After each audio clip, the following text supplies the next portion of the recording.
Willie,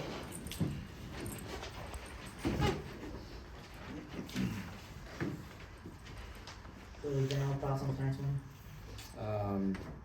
General thoughts are we came out, set the tone offensively, which was great.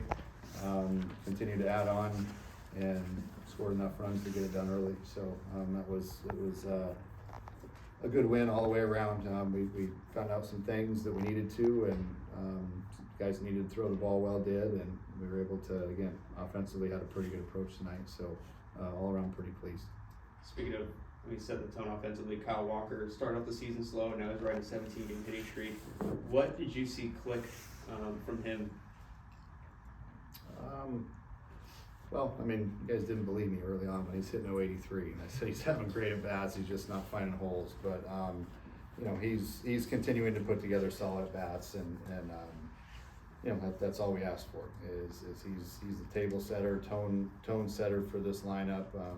He's just done an outstanding job since he's moved into the leadoff spot in Kean Boo's absence, and just really carried us offensively from that leadoff position, and done a great job setting the tone and being a leader. So just super excited for him with what he's been doing. Coach, you gave high praise to Landon Harrison about a week ago, comparing him to Ryan Campos at the same stage of his career. What did you see out of him tonight? Another very productive night of play.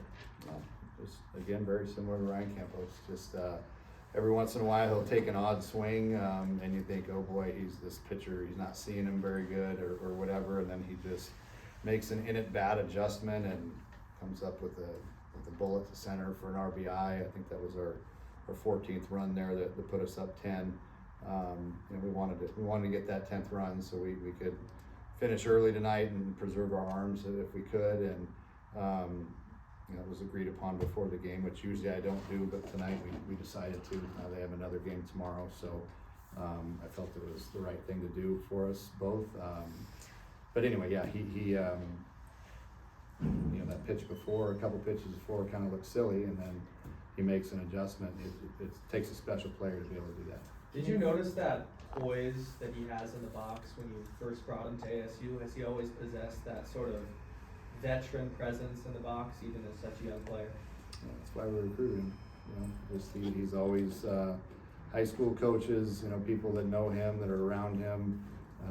JJ Safara, you know, two of our, you know, those two go back a long way. They just were continuing to rave on Coach Denny and Castile.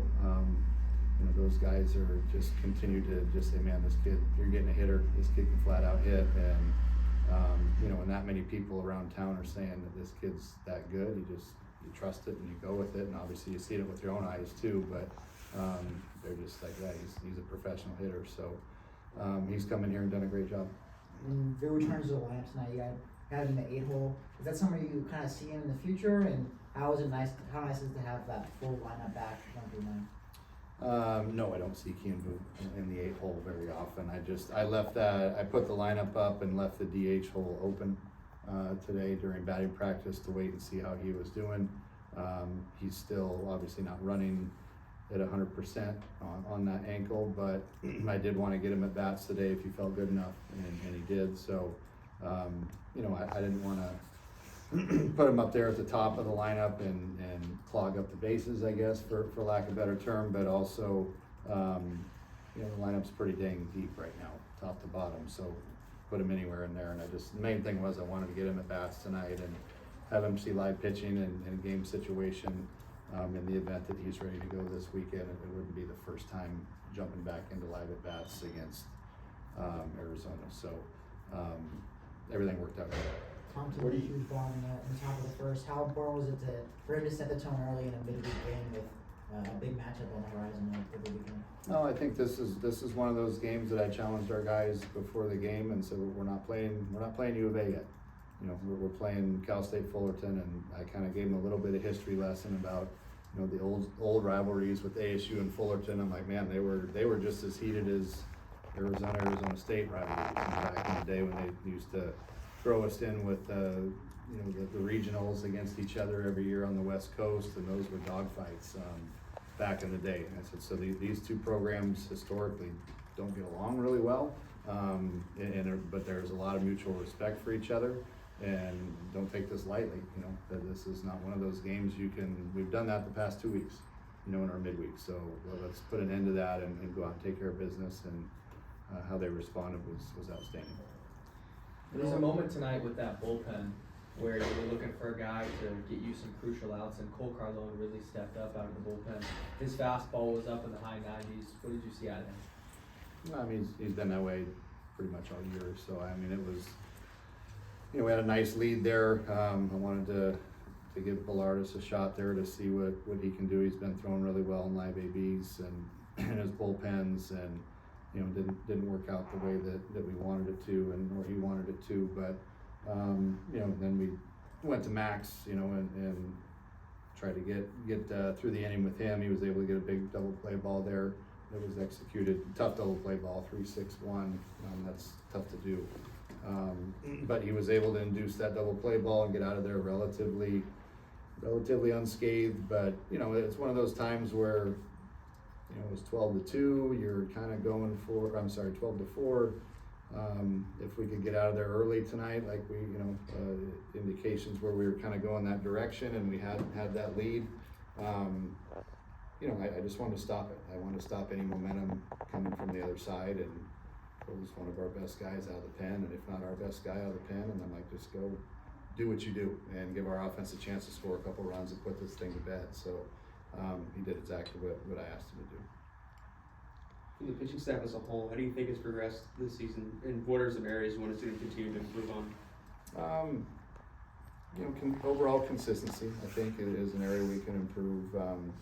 You know, how Will Coger came out and threw the ball tonight, man, we could use that every time out. That was electric stuff. And you know, Carlone's been pretty good for the most part all year, but you know, just those guys doing what they're capable of doing. We don't ask them to do more than what we think they're capable of doing. Just go out and do a solid job.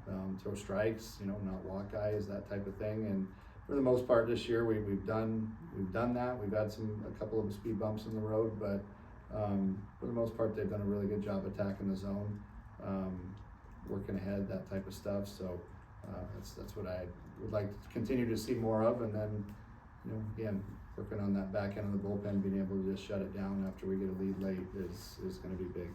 First game with the number next to your name this year. What were some of the things you told the guys after receiving that ranking, and how do you make sure that the momentum keeps up? I told them, if you think you've arrived because you're ranked, you haven't. So, I mean, we're not where we want to be. You know, nice that people are maybe starting to recognize what we're capable of. But I told them, we haven't played our best baseball yet, not even close. So, our aspirations are not to crack the top 25 and be content with it. So, nice to be there. But we have higher aspirations of continuing to climb the ladder and, you know, get to where we want this program to be and where these guys think they can be. So my job is to make sure to keep steering and make sure they don't get complacent, because we're ranked, and I think they know where I stand on that. When you look at, obviously, coming off the weekend with Utah and the offense getting hot, I mean, rest is important, but obviously good to have a midweek game like this just to keep the bats hot. Yeah, well, I'm glad we came out and played well in a midweek. It's been a while since we have. It's been a challenge, you know.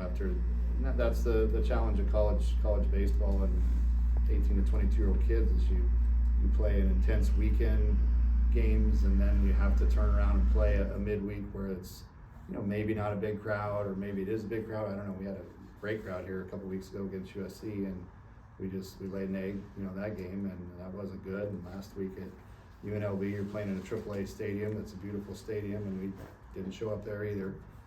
So, you know, that's the challenge, is getting these guys ready to come off of a emotional weekend and come back and bounce back and play against teams that are coming in here to beat you. You know, I mean, this is a big game for Fullerton. It's a big game for UNLV.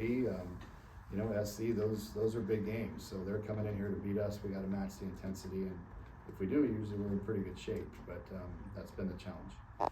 Obviously, big series this weekend against U of A. What's the message in the locker room? Message is going to be an electric environment. I think we're close, if not to sellouts on Friday, Saturday. crowds, this is why you come to Arizona State, you know, the crowds are gonna be huge, the games are gonna be very intense, as we know, but at the end of the day, stick to your game, play your game, don't let the external distractions take you away from, what we do best, and focus on us, focus on how we play, and the rest will take care of itself. Thanks, Coach.